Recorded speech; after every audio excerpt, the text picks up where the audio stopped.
Good morning, good morning, good morning, everybody. This is episode something or other of the Broadview podcast. We're going to talk about the 2020 election with the homie Vic. So stay tuned. And sometimes I gotta cope. And sometimes I gotta, and sometimes. All right, Vic, hello. How are you? How are you doing today? I'm better.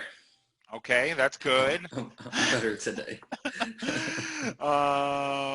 Obviously, we're going to talk about the election here. It's been a while since you and I have been on a podcast. Normally, we talk basketball, but we've had moments where we've talked about other stuff. And you are my political correspondent, even though I don't pay you to be. But that's your role anyway. So you're going to be the person to talk to. So obviously, last week was the election, in which I did vote and participate in. Happily. Listen, I participated in the 2016 election too, because I recognized what I thought was a very clear evil presence. You know, it was the equivalent of seeing, I've been watching a lot of Clone Wars. So it's the equivalent of seeing Darth Sidious out here in the Senate. Great. You know what I mean? Yeah, I'm enjoying it right now. It's really good. How about the midterm election in 18? I did not vote in the 18 midterm elections. I'll be honest, I didn't know what I was doing. You know what I mean? I just don't know what I don't know. So I will be more aggressive in participating going forward. Gotcha. Listen, I suck at a lot of these things. You know what I mean? I just became an adult yesterday. So, you know what I mean? Maybe a couple of days ago. So anyway, so obviously Biden's won. I mean, let's just generally, how are you feeling right now? Generally. It's interesting. Literally just a few weeks ago, not a few weeks ago, last week, our friend and former sponsor, maybe still sponsor, was it Blueprint Barber Lounge, right? Is that his? Oh, yes. Right? Yeah, Izzy, yeah. So Izzy's up there, a little bit further in the Northeast, or not a little bit further in the Northeast, and you see mad American flags hanging from like every telephone pole out there. And last week, seeing those flags made me feel bad, right? Because it made me think of all the unrest, the person in the office, the history of just suppression and oppression. But then watching the coverage right after the news was announced that Biden won, and then seeing some people holding the flag again. And then just in like literally an hours, how feeling so much different about the same flag, about how the one act, and I want to preface by saying that this is not the end, right? This does not change what has happened. It doesn't fix all the problems by any means whatsoever, but just a majority of the country, not an overwhelming majority, but a majority of the country saying that like, you can't be a bad person and stay in office makes me feel good. Yeah.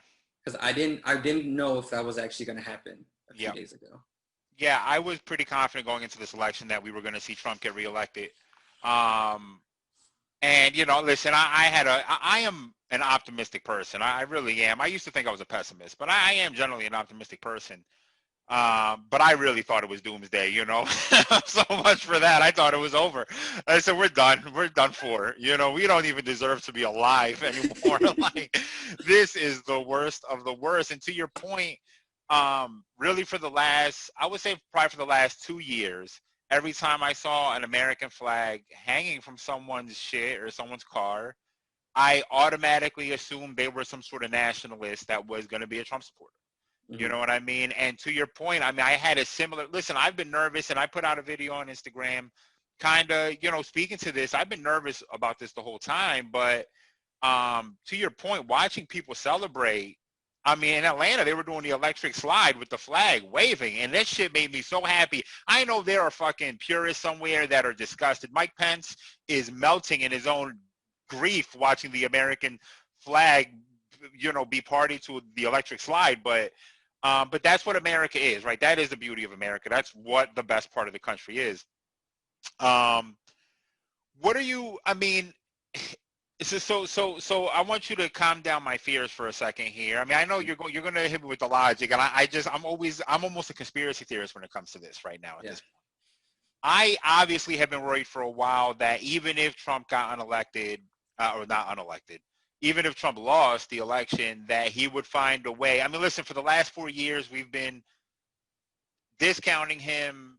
He couldn't make it past the RNC. He couldn't make it past. He wasn't going to get elected president. There was no way he could make it by the NBC video. There was no way he could make it through the Russia scandal. There was no way he could make it through getting impeached, and he always makes it, right? He always perseveres somehow. He is COVID. That's why he didn't want to get rid of COVID, because he sees a brother in the disease. You know what I mean? He sees something that no matter what you do won't go away. Assuage my fears. You know, tell me that you're sure that in January, Biden will be in office and we will be not forgetting about Trump, but moving on from this administration, that is going to happen. Mm-hmm. So the difference between being voted out of office and all the other things that you mentioned was there was still technically a way he could survive, which he showed us, right? It was just, it has never been that in our face, right? Part of my issue with things like debates, right? A lot of it is just rhetoric, right? Yep. So even Biden, who I do support, would say he's the worst president ever. He's the first racist president ever. All that is not true. Yep. Not true. Yep. Right. He's the first openly racist president probably since like Andrew Johnson, which is, we're talking about the 1860s. Yeah, Andrew Jackson. No, Jackson was before before Johnson. Okay. Johnson I didn't know there was two Andrews. I didn't know there was a Johnson and a Jackson. I didn't realize that. So yeah, no, and he probably is the worst president since, or the most hateful president since Jackson. Okay. But Johnson was openly racist. He was a Democrat. He was Lincoln's second vice president. Okay. Because he chose a different running mate in his second term. You know, Lincoln was Republican. He wanted to choose a Democrat so they can be sort of like coming together, the North and South. But then, of course, Lincoln is assassinated, and then you have this dickhead in office who, in his inauguration, was drunk. Okay. Andrew Johnson was openly drunk in his inauguration. But although he did not side with the Confederate, he actually was one of the few Democrats who stayed in the Union. He also was super cool with treating black people like shit. So instead of sending the army to the South to make sure they were following through with Reconstruction promises, he took them out. And then allowed individual states to do things like create the black codes. Yeah. Which were essentially slave codes.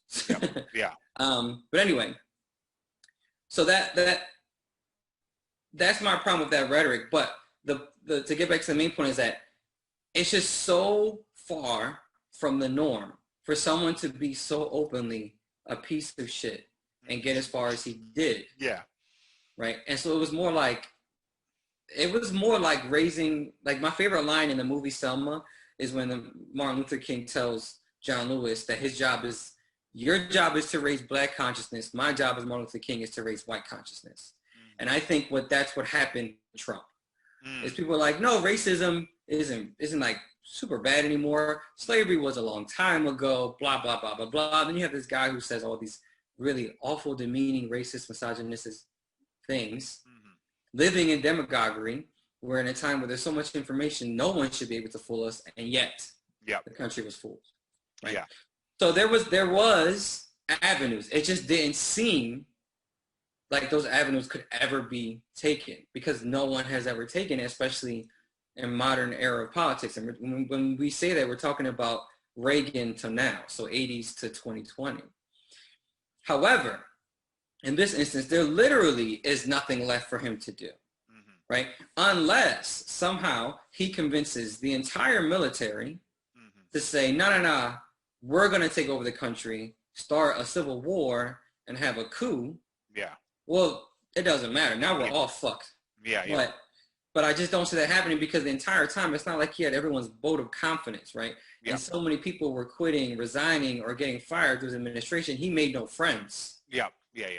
And the thing is, even if this dickhead decides I'm going to squat in the White House, it doesn't mean he's the president because he's in the White House, right? Yeah.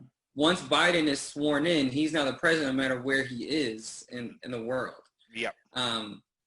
And it's still so frustrating that Mitt Romney is the only one who's coming out and saying it's over. We should just concede, and it's only because he wants a job. Yeah. Because he kissed Trump's ass too. Yeah. A few years ago. Yeah. But it's just so disheartening that Mitch McConnell, and the rest of them cannot just be like, all right, we lost. Yeah. Let's figure this out now. But it's just once like everything is recounted, once these bullshit lawsuits are done with, most of them probably won't even make it to court because he sued Pennsylvania twice already. Yeah, they dismissed them both times. Yeah, right. And both times they went to Supreme Court. Okay. And Pennsylvania won twice. Okay. And I was actually lucky enough to meet the one of the council. And he actually came and spoke to my students. Yeah. About everything that was happening. But anyway, once all that's over, I do think they're going to be like, all right, it's over now. Yeah. But it just sucks that they can't do it now. And yeah, we're good though. We're good though. Unless he convinced the Army and the Navy and everybody else, then we're good. Yeah, and I don't think I can't even say. I mean, I don't even know a whole lot of military people that actually supported Trump. From my understanding, the one good thing he did was bring a lot of soldiers home. I don't know how true that even is, honestly. The rhetoric obviously doesn't matter. I mean, we've clearly reached a point. We reached a boiling point where I mean, listen, he was right. He said I could shoot somebody on Fifth Avenue. I'm still going to have my supporters. Correct. And he went along shitting on everybody pretty much the entire way, and no one gave a shit. Which brings me to my next point that I wanted to talk about. I think that I was thinking about this. I'm sure you watched the speech on Saturday, right? You mean Biden's? Yeah. Yeah. Kamala Harris was fucking glowing. You know what I mean? Just beautiful and vibrant. She is really, to me, the star of the show. In all, you know, Biden is the president, but it's Harris, the one I give a fuck about. Now, she has questions. She has the answer as she was AG when she was AG of California. But I don't want to. I don't want to get too far into that. But one thing I was noticing, which I think is off-putting for a lot of Americans, and I don't know if there's any way to fix something like this.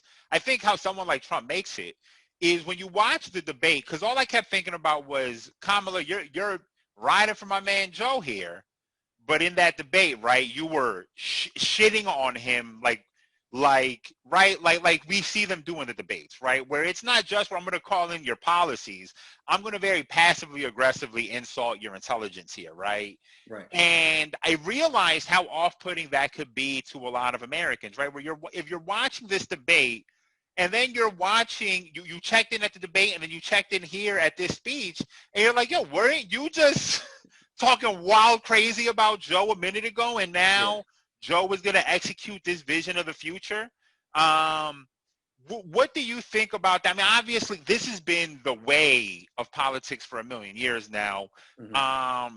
Do you think, in terms of, like you mentioned about Trump, the good thing he did are all reactionary to his vileness, his presence, right? Mm-hmm. Is there a world where these things are going to have to change for both Democrats and Republicans, where it's like, hey, we're going to get on this stage and talk real shit, not just be like, oh, lazy Joe or crazy Susan over here, but, you know, Shady Katie McGinty, you know what I mean? Where we're not going to be is there a world ever, do you see, that we're not going to, where these politicians are not going to be talking like this anymore, where we're actually see people debate like policy and plans as opposed to just these shitty ass insults when we know a month later if they're on the ticket, it's all good? So that it's a really loaded question, and it's actually a very good and important question. In a vacuum, yes, it can be different. It's just we don't exist in the vacuum, right? And you need to get so much buy-in from the general Americans, not just the people who are super well informed, not just the people whose job it is to pay attention, whether you're, a government teacher, whether you're a stockbroker, whether you're a campaign manager, where like your job kind of is to be like, well, this affects me directly. I need to know what's going on, versus someone like you, right, working in client services and technology, where it doesn't affect your day-to-day life, at least as far as you can see it, right? Yeah. You need to get buy-in from everybody that, like, well, and the thing is, right, buy-in was different, right? It wasn't abnormal to get high percentage turnouts in local elections and general elections, 100, 200 years ago. But in saying that, even 200 years ago, and like the Hamilton play shows it really well, they still would talk mad greasy stuff about each other. Correct. Because ultimately, politics, and then they try to make it seem like this is the good old days thing, right? Yeah. Where it's like, good for who? Like, what are we talking about here? Yeah. When was it so good? It's like people don't generally change that much. It's like we show the same things in different ways. But my man, like, people were shooting each other. We're shooting at each other, right? Politics is identity. Like they try to make it seem like the identity politics is relatively new thing. That is not the case. It has always been that way, right? You're governing and politics, right? We talk about them as synonymous terms, but they are different, right? Governing is how you actually do things in practice. How do you run a country? Politics is how you feel something should happen.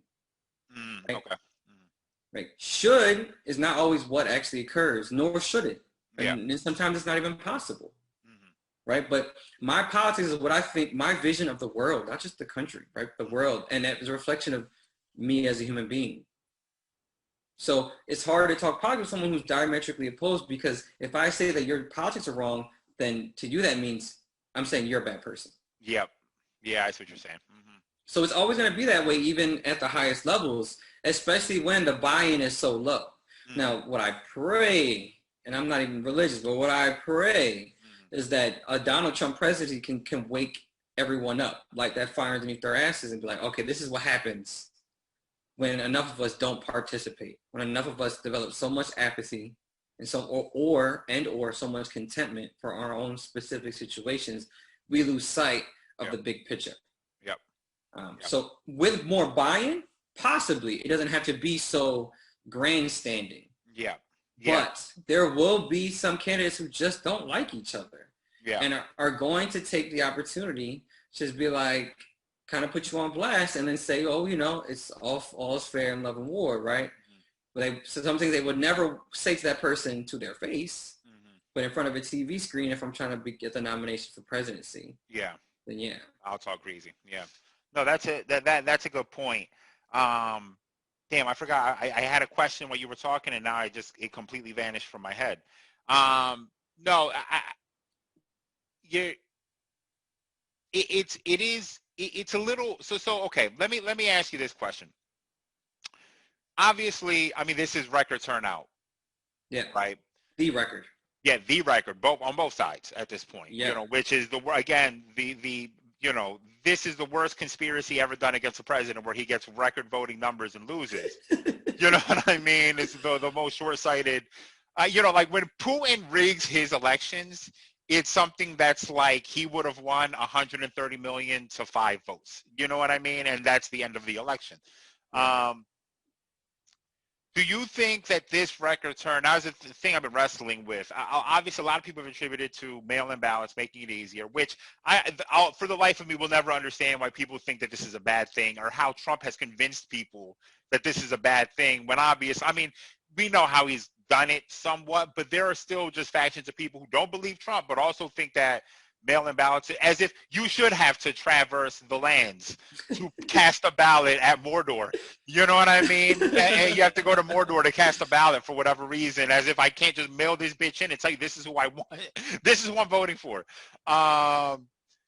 Is it because of that, or do you think that there was, like you suggested, an awakening in the country where people were like, we cannot have this fucking asshole in here again? And I mean, obviously, on the other side, diametrically on the other side, you have people who said, no, we need this person, this asshole in office. Which one do you, obviously for them, they didn't mail this shit in, though. I mean, obviously there's a percentage that did, but, what do you think?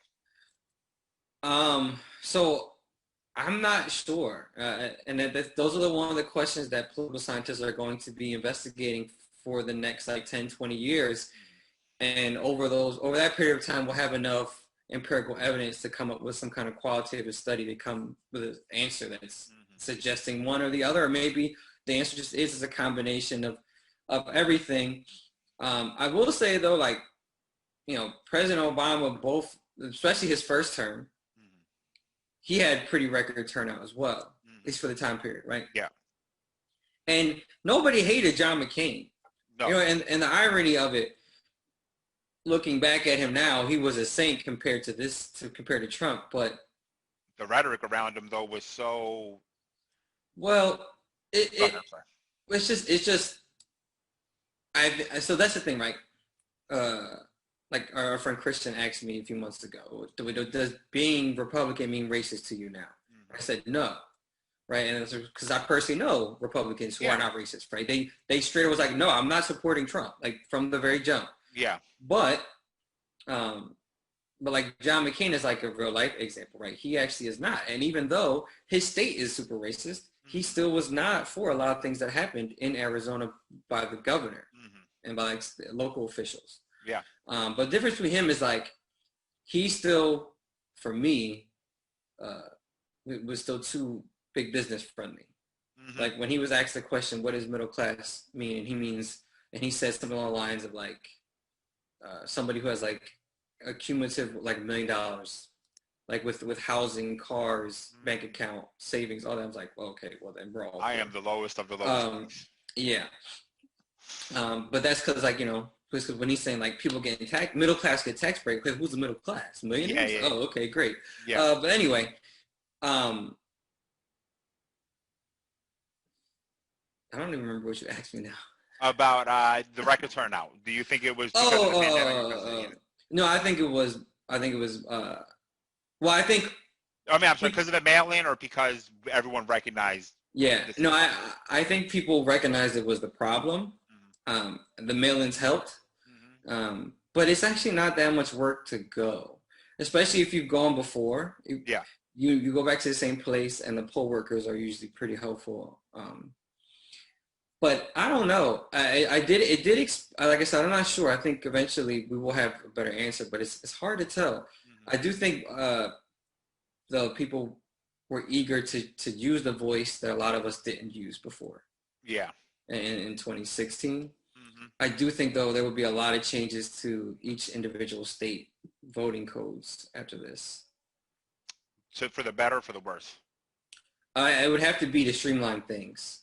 Okay. So like Nevada, like y'all got to figure yourselves out. Yeah, that's ridiculous. But even here in Pennsylvania, so one of the lawsuits that Trump's lawyers brought to the Pennsylvania Supreme Court that eventually went to the United States Supreme Court was that it should be, according to the Pennsylvania State Code of Elections, all ballots had to be counted, regardless of how they came in, by election day. Right? Meaning the following day, their ballots came in, they were void. Yeah. But Pennsylvania established a 3-day discretionary period, like a expansion of that counting period, because the post office was already saying, we're not going to get all this in time. Yep. So then Trump took them to court and said, no, it says here in the code you can't do that. So they lost. Yeah. Then they kept appealing until they got to the Supreme Court and lost there too. So something like that, I think there'll probably be some amendments to add, like in case of pandemic or great something or other, this 3-day period will for now forever be part of the voting, or the counting process. But it's just in 2020 there should be other ways, right? Like it's in 2000, right? We had the hanging chads thing where like the recount in Florida. Yeah. And it's like, what are we doing here? Like, it's 20 years removed from this, and we still don't know how to count votes. How to count votes, yeah. Like, my phone knows my thumbprint. Yeah. And only I can unlock it. Yeah. What are we doing here? Correct. Yeah, and Apple won't even release the way to do that for fear of hackers, which I guess is the point of why they don't want to go to technology, is they're afraid. Listen, we just saw, even though we saw our democracy get hacked because of Facebook, essentially. not because they were hacking into voting totals and alternating numbers. Yeah, But I would guess that's the major fear is by sure. making it more technologically advanced, people could be worried. But having mail-in ballots, to me, is just like, hey, mail this shit in. Come on, make machines that can count my vote pretty easily. You know what I mean? And ones that are Sure. unsure, you pass them off to the Republican, I was about to call him a Dominican, the Democrat and the Republican on the side that need to decide if it's a good vote and who it's for. You know what I mean? But you're right. And so with that, now, at this point, now I haven't checked the totals in a few days. I was locked into CNN for 4 days straight. I'll be honest with you. You know what I mean? I don't even watch CNN that much. Yeah. I realized how fine a lot of they got some beautiful Yes. correspondence on CNN. I had no idea, and I regret not having known sooner. Abby Phillips. You know what? Let me. This is a podcast about seriousness and politics. Shout out to Abby Phillips, just doing the Lord's work out there. She's awesome. Just doing the Lord's work. I'm tuned in. Abby. Jake Tapper cracked me up the whole time, man. He said Fox News is where facts go to die. Oh, they were all pretty much all. Who was the dude who was controlling the board? Mike. His name was John. John Williams, I think, or whatever. Yeah, and then you talking about Wolf is the other guy. Wolf is the other one, yeah. But John Williams, the one who was controlling the board, he was just every chance he got was, and that's why we have to count the ballots. That's why we count all the votes. Just how he was killing me. Yeah. But so I haven't seen the vote totals in a while. But based on my math, which is exceptional, I'm an exceptional mathematician here. Based on the math that I was doing at the time, based on how much vote was left to count and how much Biden was up, it certainly seems like there's going to be recounts probably here, recounts in Georgia. I don't think there'll be recounts in Arizona because I think it's 1/10 of a percentage it has to be in. And whenever Nevada comes back, who knows? We don't know. I think they're at 92% now. They're moving a percent a day. How long, I mean, with these recounts, like the media at this point, we have accepted Biden as a president, but there is a alternate universe where these recounts happen and somehow Biden is no longer the president. So I have to consider how long will this actually take, do you think, before the recounts are done and we can be like, okay, the smoke is clear. It was obvious before, and now it's fuck out of here. Time to concede. You know what I mean? So that's sort of also another question I'm not sure any of us can answer, even like the people doing the counts, the secretaries of states for each one of these states. I'm not even sure they could give us an answer. But I do know, even in normal elections, things usually get counted, are still getting counted even a few weeks after the actual election date. Just because of things that come in a little bit later, absentees, military ballots, all those things. But what I would assume is that this time around, because I said in Georgia and Pennsylvania, they're just going to start counting Biden's votes first. And once they get to the number where Trump can't come back from, they're like, okay, well, we did it again. Here it is. Yeah. And then they'll give word that Biden's still the winner. And then they'll count the rest of the votes and then show Trump, this is what you got. This pile right here. And this bigger pile over there is what Biden got. And it's like, okay, all right. Yeah. Yeah. Well, let's hope. One can only hope. Obviously, so Biden's been putting together a task force for COVID. I'm guessing that's going to be the first thing that he's going to address. Yeah. I mentioned in my Instagram video, I thought that that at the top of his agenda would be to reach out to middle-class, white, uneducated voters and do things that are going to make them happy to bring them back into the fold. I'm guessing. I don't know. This is just like if I was making a strategy, and again, I am not I am sharp, but not the sharpest tool for stuff like this.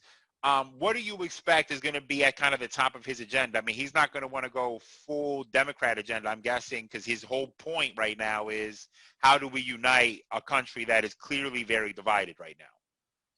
Yeah. So the other thing too is they didn't get him. Democrats did not win a majority in Congress, right? So even if you wanted to, there's no supermajority, so they would just stall anything like they did with Barack. Yeah. So COVID is universal. Even the people who say like, "Oh, it's not real," like you can't reach those people. They're kind of Yeah. like too far gone. Yeah. But anybody with half a brain is like, okay, this is still a problem. Hmm. So, and it probably should be his first thing, right? Because people Yeah. are actually dying daily.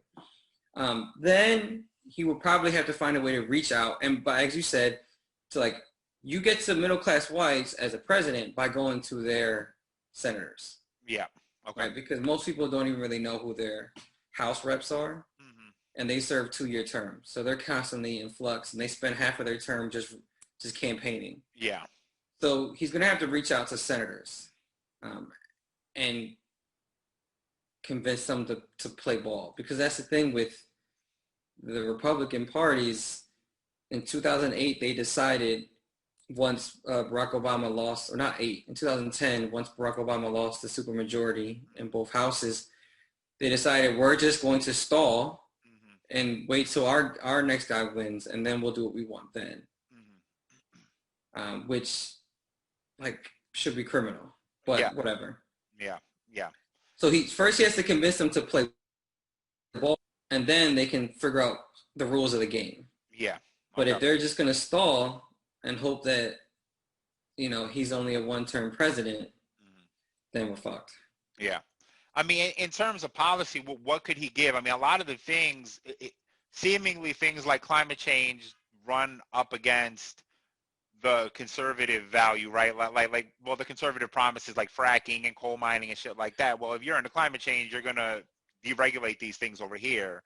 What are some things? I mean, he's not going to roll back Roe versus Wade. He's not going to be racist all of a sudden. What are the things you think that he could even put on the table that would reach these Americans? You know what I mean? Oof, that's a tough question. So a lot of it is just so much misconception of what presidents can and can't do, right? So like you mentioned Roe v. Wade. There's literally nothing a president can do about that. Correct. Besides like some kind of executive order, which would be immediately challenged and then declared unconstitutional, unless the court decides they're cool. We're going to become a religious state all of a sudden. Yeah.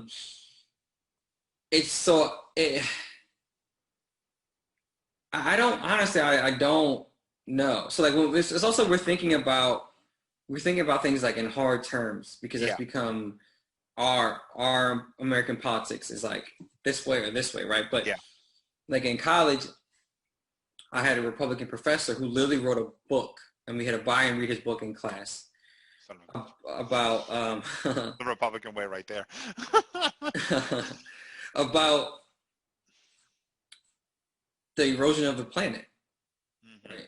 And he's a Republican. He worked on Capitol Hill. He actually ran for Congress as a representative to make the House of Reps. He didn't win. But he's a diehard Republican, but is also for the conservation of the planet.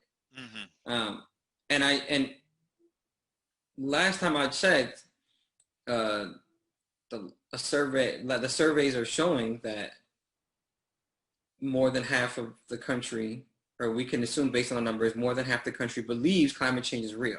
Yeah. Right. So by that measure, that I would also include independents, Republicans, people who tend to be more conservative or religious. So people are logical. People are generally good, right? They just need to be convinced that this is good for them. Right? And the past 12 years, it hasn't been that way. Yeah. Right. It's been, if you are on this side, it's all bad. Has to be. So I'm not sure. I mean, what I'm praying is that both parties in both chambers are just tired of it. Yeah. But I don't know what to expect of them, because we're still talking about a majority of old white men. Yeah. A lot of them were lawyers. A lot of them were businessmen. Like, they've always gotten what they wanted. Yeah. At least for a long period of their life. So it's like, this might be normal for them. Like, this is normal for Donald Trump, right? It's not normal for us. Yeah. But this is normal for Trump. He doesn't get his way, he sues. Yeah. and then eventually he gets his way. Yeah. The problem is the country don't run out of money. The country doesn't run out of funds. Yeah. Right? The country doesn't run out of resources. You can sue the little Puerto Rican family you want to get out the house or the apartment so you can rent it to a rich white family. Yeah. Eventually, they have no resources left. Mm-hmm. We're talking the United States of America. Correct. Right. So he's going to be out, but honestly, I don't know. Yeah. I mean, we just dealt with watching them stand by and essentially allow him to do and say whatever he wanted to do and say. Right. So who really even knows? I mean, I would guess that we will be right back into the Paris Accords, right? I would guess we're going to be obviously terminating because I think the WHO, when we opted out of the WHO, that takes years to actually terminate. I'm sorry. Right. That takes years to actually terminate. I would guess Biden's going to find a way to roll that back and be like, no, we don't want to terminate this. Right. But, obviously people just stand by and watch him do all this. What is the hope that they're going to actually help anyone at this point, right? Yeah, I mean, he won the electoral battle pretty largely, but, I mean, last I checked, it was 4 million votes. And that's not an insignificant number, right? It's not, right? He only beat Hillary by 2. Yeah. So, Hillary only beat him by 2 million votes on the popular vote. Yeah. So Biden doubled that. Yeah. Which is saying something, but it wasn't like the biggest landslide in American history either, right? So people are still okay with being complicit with his demagoguery, with his racism, with his misogyny. It's just the reason that I think Biden had to be the choice now is because, and this is what and they mentioned it on a bunch of news outlets too, but part of the reason people were giving him criticism in the primaries was that his willingness to work with people who were so different ideologically from him, right? And it was like, the narrative became, but you worked with segregationists, you worked with racists, you worked with misogynists. And I get it. And as a private citizen, I can make hard lines in the sand because my job is not to work with other people who are different than me unless I want to. And there's not a lot at stake, if I don't. But for him, the country is at stake. Correct. So you have to find a way. You have to find a way. Now, the thing is, it's no secret that I like President Obama, or who I believe him to be. Yeah. And I think he's actually a pretty charismatic, intelligent, and thoughtful person. But the right decided we're not going to play ball. Yeah. We're just going to sit back and wait until it's our turn. Correct. So, again, if they take that strategy, because, again, I don't think they want Trump again. I don't. Because you can't control him. Yeah. Right? But, again, 4 million votes out of 140 is a good number, but not a great number to win by. Yeah. So they might be like, listen, you only won by 4 million. A lot of these states, like, were within a few percentage points on our way. We'll wait 4 more years, and we'll blame everything on you like we did Barack. Yeah. Yeah, and that seems to be their plan. He supposedly wants to run again in 2024 if he loses. Oh, Trump? Of course he will. Yeah. Yes. He's going to run again. He'll run as an independent, most likely, unless somehow the whole country's like, not the whole country, all of Republicans, including ones who did not support him before, because they'll lose again if he runs again, unless they get those Democrats who didn't want Trump. I mean, Republicans who didn't want Trump to somehow want Trump, which I can't see happening. But he'll probably run again as an independent. He'll probably have Jared Kushner or his daughter or one of his dumbass sons, or Ivanka by his daughter, or one of his dumbass sons as a running mate. The only daughter we know. Yeah, well, there's others, but he doesn't. I know, but that's the only one we know. And one of his dumbass sons. We're talking about the 2 oldest ones, not the youngest one. Yeah, right. Probably Don Jr. Or Ivanka. I think honestly would be Ivanka. Yeah. That he would choose as a running mate. Or maybe No, he's not going to choose Jared.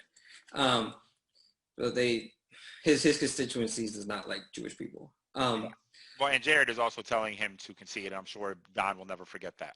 Yeah. So he'll run as an independent, and honestly, that would be good for us because then he'll take votes away from the right. Yeah. Yeah. But unless he runs with, maybe he'll run with Kanye or something. I could see some stupid shit like that actually happen, and that would be disappointing to me. Yeah.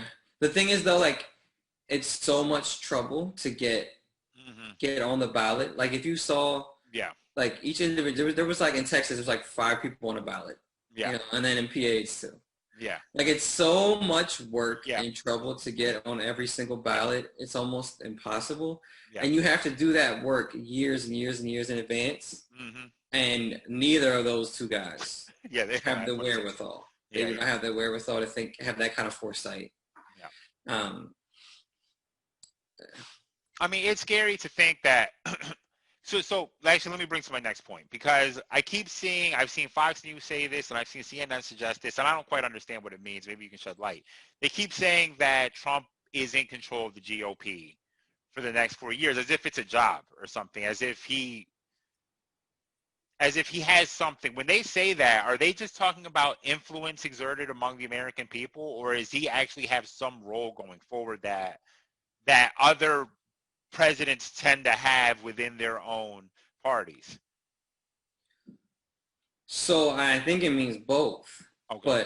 But the difference is like Trump was actually never a Republican, right? And even like in 2016, when some of the biggest criticisms from people of the party he ended up winning was that, well, you just got here. Like you were donating to Bill Clinton. You know, you were, for all intents and purposes, a Democrat, but it's just whoever's nice to him is the people he would support. You know, because he's so in dire need of love and acceptance from anybody. You know, so but his base is always going to look at him as someone to just shed light on something, and there's not. And he literally speaks in just riddles and straight bullshit and like nothing of any substance, but it's exactly what they want to hear, because that's what it is. He's a demagogue, right? Yeah. And as long as he's able to hold on to that base, Republicans then have to make a decision. Are we going? And honestly, I think there's 3 courses of action, even though they always talk about it as if it's only 2. So generally 2 course of actions are: we conform to bring in this base.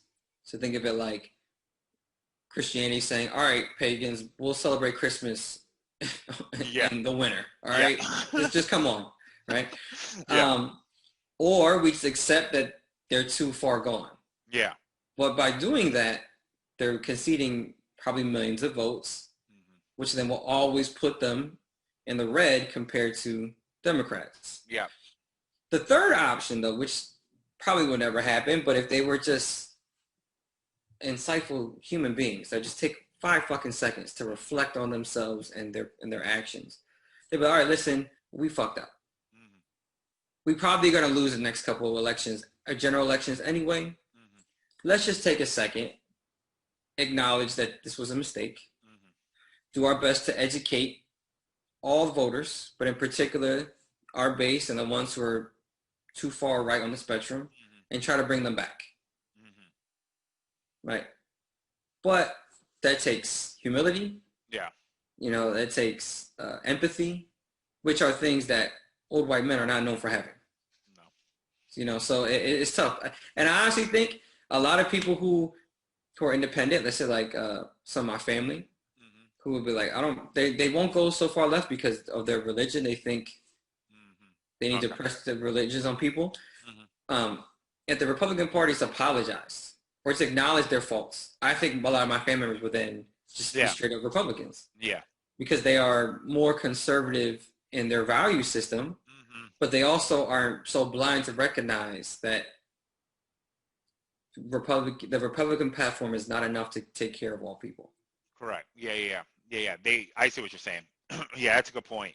And we know that we've had that conversation we had that conversation similarly in the past about the how Alex Jones and what's his face can end up in an interview together, and Louis Farrakhan can end up interview together is very similar with religion, where yeah, you find a lot of people in in the ghettos around the way that are super religious and are conservative without knowing that they're conservative. You know what I Correct. mean?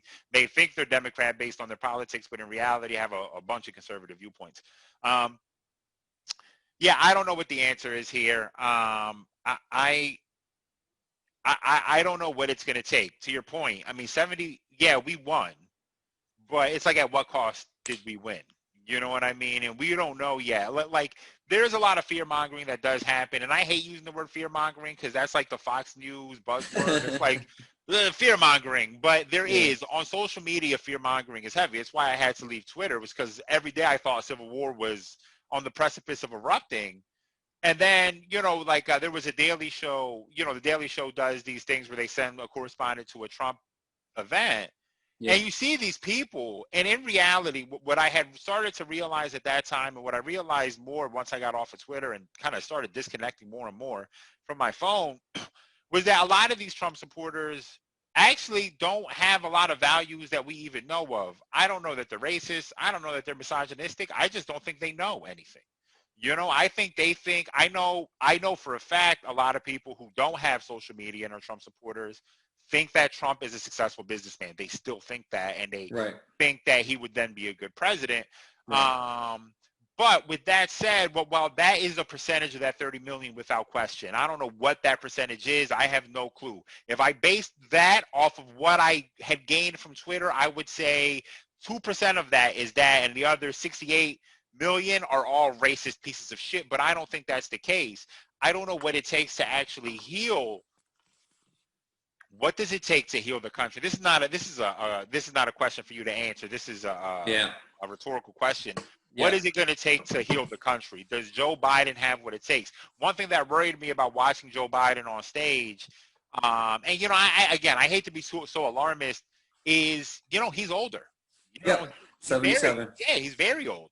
The oldest person to be elected. Yeah, to be elected, and it's a little concerning. And the speech was great for the first, I forgot how long it was, maybe 12, maybe let's say it was 15 minutes. For the first 10 minutes, it was great, and then the last 5 minutes, not to say his age started showing, but you could see him losing his place, forgetting his speech, and I don't give a shit about any of that, right? That's optics, Right. and that is what Fox News is going to use when they Hmm. are using, bites to rouse the masses, just like Biden expertly ran out on stage during his, Yeah. which was the first nail in the coffin, right? It's because the first thing he did, the first commercial I saw from Biden was Trump talking about how he couldn't walk down the ramp Yeah. at that, whatever. I think it Yeah. was at that one base because it was slippery. And then there's Biden who just strolls up that motherfucker all like Yeah. whatever. Willis Reed out the tunnel. Yeah, exactly. Yeah. You know what I mean? And Trump, and they played the clip of Trump walking down, like holding somebody's hand. It is just so embarrassing, but it is a little, it's a little concerning that Sure. age, Yeah. that he's going to be able to be vital enough to have vitality to get stuff done. You know what I Yep. mean? Like, Yep. I don't know. That's just, those are my musings about this. Listen, I'm happy, You right? you said a lot of interesting things there, though. Okay, go ahead. A lot of interesting things there. I see a lot of interesting things everywhere, but go ahead. No, I know, but I'm saying like in that Tell me, rundown. tell me. Uh,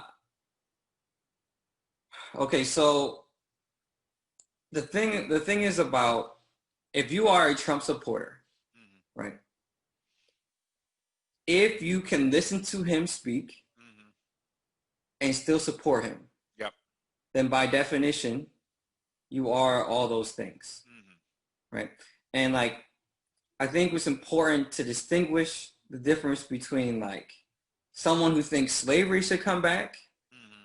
and someone who just treats people different depending on how they look, Yep. right? Both are racist, Correct. right? They're different levels on the spectrum, Mm-hmm. but both are racist, right? Yep. And the difference between not being a racist yourself, but being an anti-racist is part of that is acknowledging that, Mm-hmm. that if this is where you are, regardless on the side of the spectrum, you could be really close to the middle Mm-hmm. or all the way to the right. If you're on this side, this is all the racist side. Yeah. And I don't mean politics, I just mean like if racism is a spectrum, Yeah. right? Now, so you also talked about healing the country. Mm-hmm.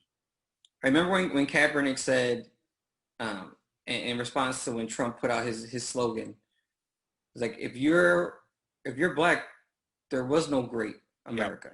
Yeah. Right? So like it's actually the scars run deep. For sure. Right?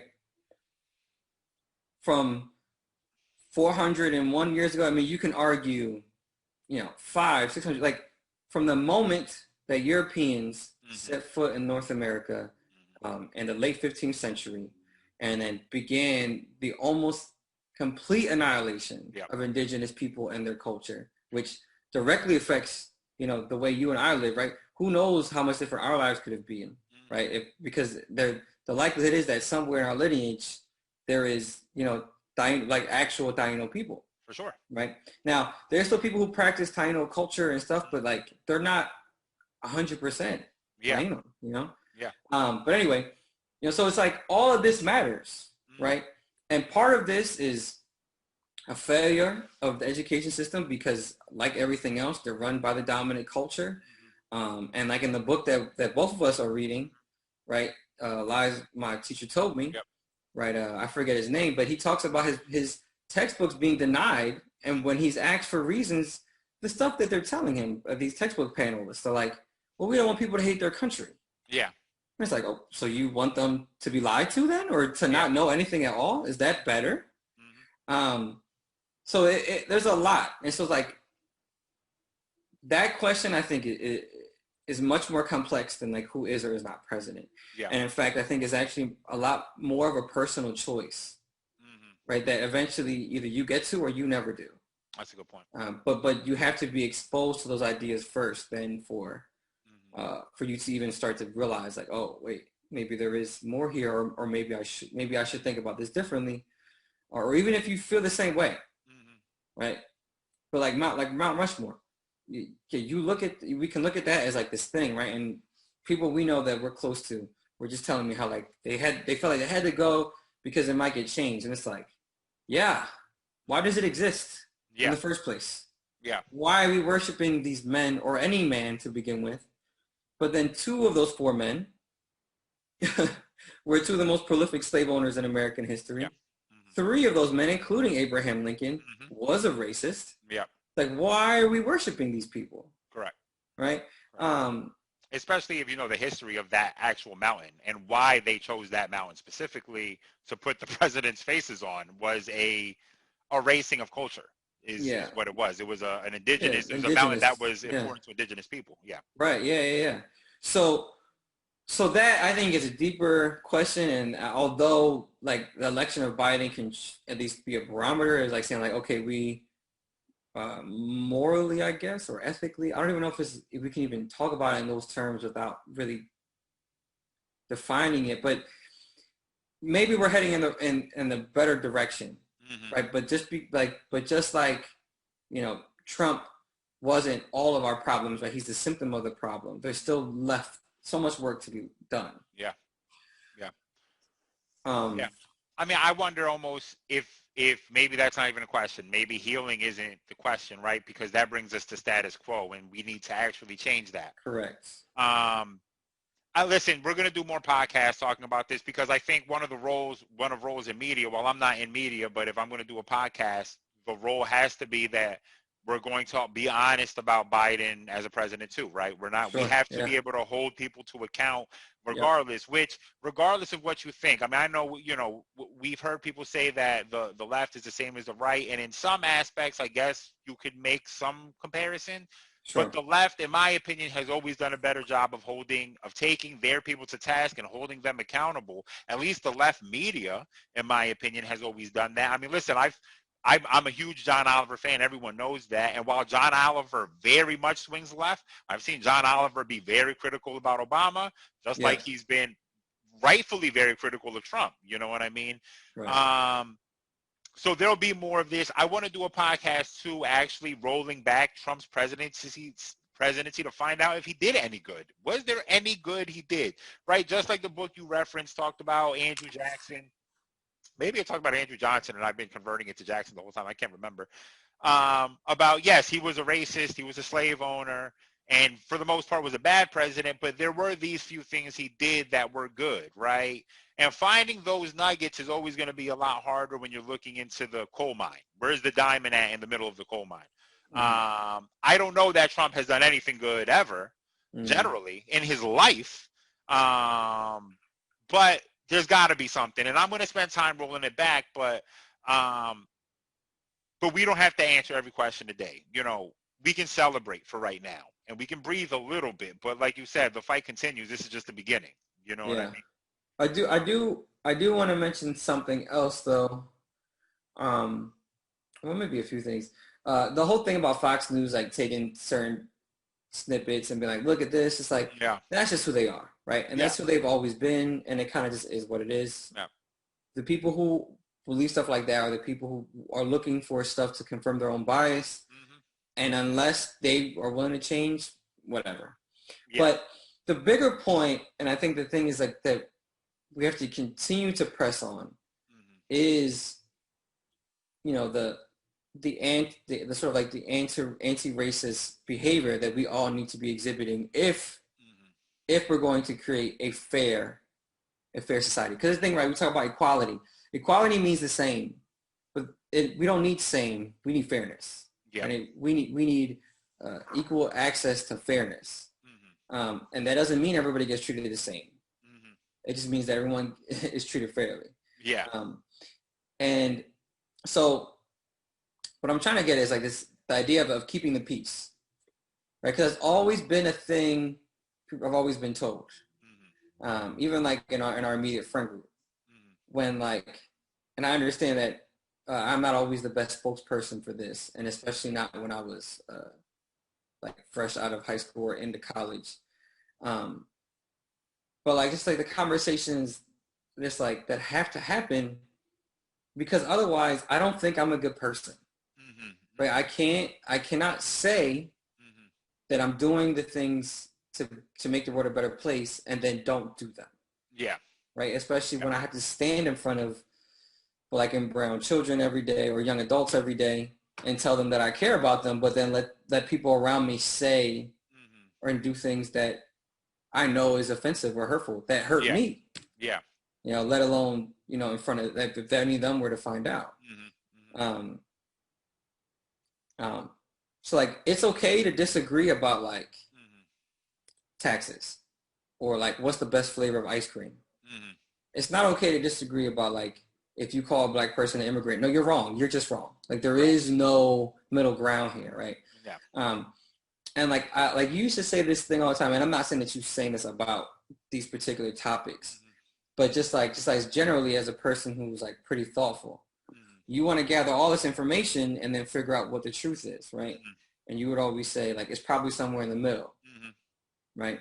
And I think for a lot of things that is true, and in particular. But not in particular. But for this, there are absolute truths here. Correct. Right. And when you're in it, it's hard to see where it is. Yeah. Right. But that is the short-sightedness of most human beings. We have to see the big picture. 30, 40, 50 years from now, your children, your grandchildren, they're going to ask you about this time period. And whose side are you going to be on? Yep. Right. Are you going to tell, and like, when you tell them, not you, but generally people, if you tell them, oh, you know, I don't know, I didn't really know how to feel about all things, they're going to look at you like you're crazy. Yeah. Right? Yeah. And the thing is, it's like, I know it might be hard to see in the moment, but if you just take some time to reflect, it's actually not. And all the people that straddle the fence, whether I know you personally or not, it drives me nuts. And that's the thing is like, I think in like certain instances, like if I'm talking to someone like Izzy, who's more willing to have a conversation, or in front of my students, versus how you have seen me around some people we know. Yeah. My patience level varies. Yes. Right? Especially when I expect more from others. Yeah. But anyway, anybody who actually watches and listens to any of this Yeah. stuff, right? It's just more like you got to take some time and look at yourself in the mirror and like, are you complicit in the oppression or are you actively working towards it? Because in some cases that OED is like either you're with me or against me. So in some Hmm. cases that is actually true. Yeah. In for example, in the case of racism, that is absolutely true. I've been on a binge of trying to convince people that people making $15 an hour as minimum wage is not an affront to them. But I'm working on it. They'll get there. They'll get there eventually. Yeah. You also want to normalize learning too, right? Yeah.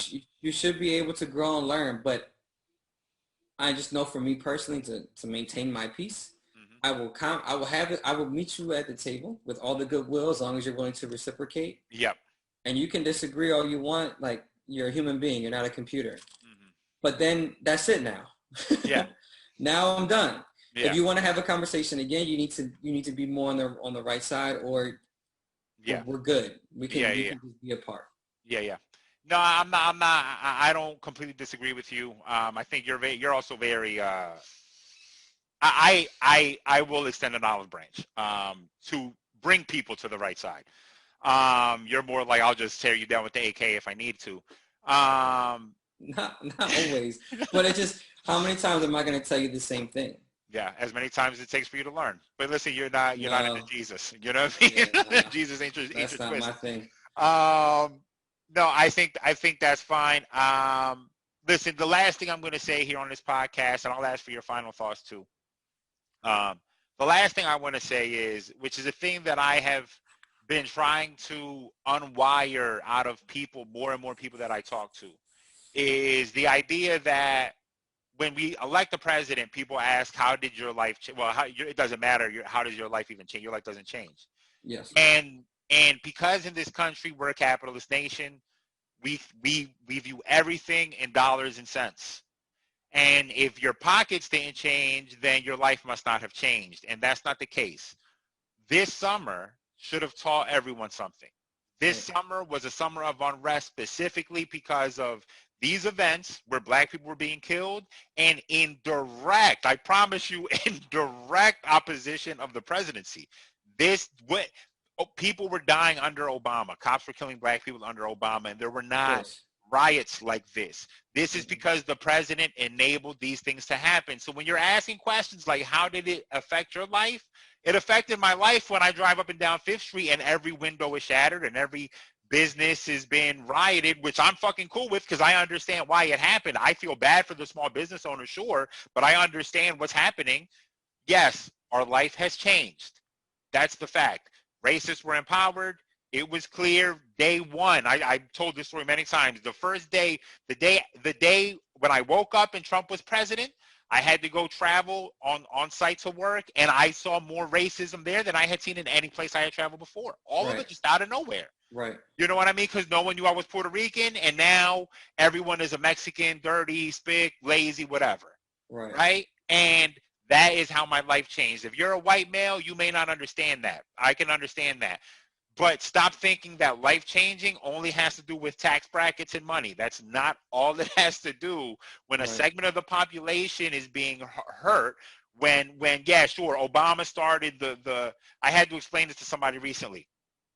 They asked me, well, what about Obama putting the Mexicans in cages first or something like that? And I said, yes, that policy started there. But every terrible thing that's happened since then has been under Trump and has been purposely done. You know what I mean? It's been purposeful. There was a place where they could live while they were waiting to be processed.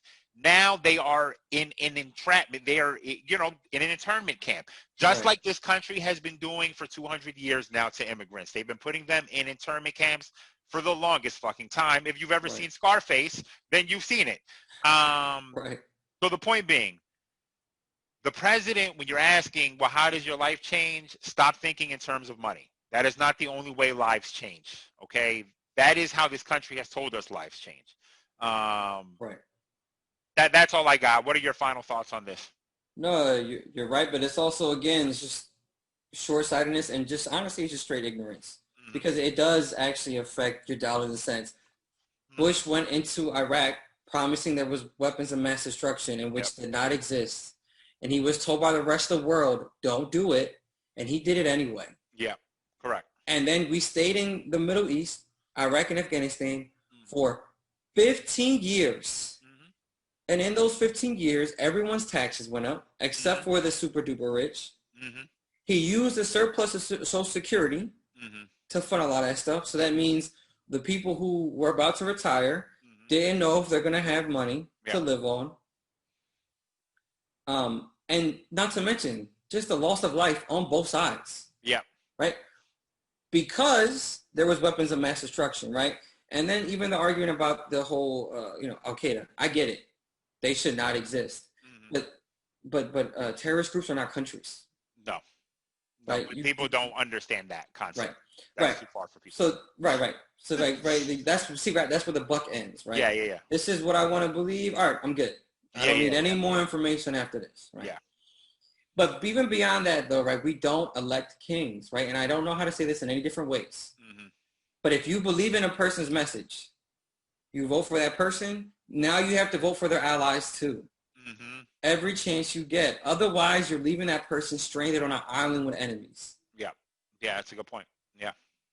So this is not the end. Feel good, feel great about it. But now in 2 years, you have to make sure you vote blue again, or we're in the same mess. Yeah, and to that point, if you can help in the Georgia runoffs, help in the Georgia runoffs. I don't know. I think you can donate to them. You know what I mean? Whatever. They're doing a lot of work down there. But do you want to quickly surmise what the Georgia runoffs are? They're just special elections. Like when people leave office, the seat has to be filled. And they're trying to fill it with Democrats, essentially. Yes. Go ahead. Some people are. Some people are, correct. Yeah. I'm going to be honest, I don't have a ton of faith in the Deep South. But yeah. Listen, but Georgia's kind of flipped. You know what I mean? Yeah. Which is crazy, right? It is because the large municipalities, right? Yeah, correct. Yeah. Listen, Magic City votes. You know what I mean? Magic City votes. We're Democrats, baby. Yeah. All right, with that, everybody, wash your hands. Listen, we know the deal. We're never going to end the podcast differently. Wash your hands. Black Lives Matter. Arrest the cops who killed Breonna Taylor and all of the black people who died for no reason. Fuck Donald Trump until the end of life. You know what I mean? Fuck you if you stand with him. Ice Cube, fuck you right now. You can come back, but fuck you.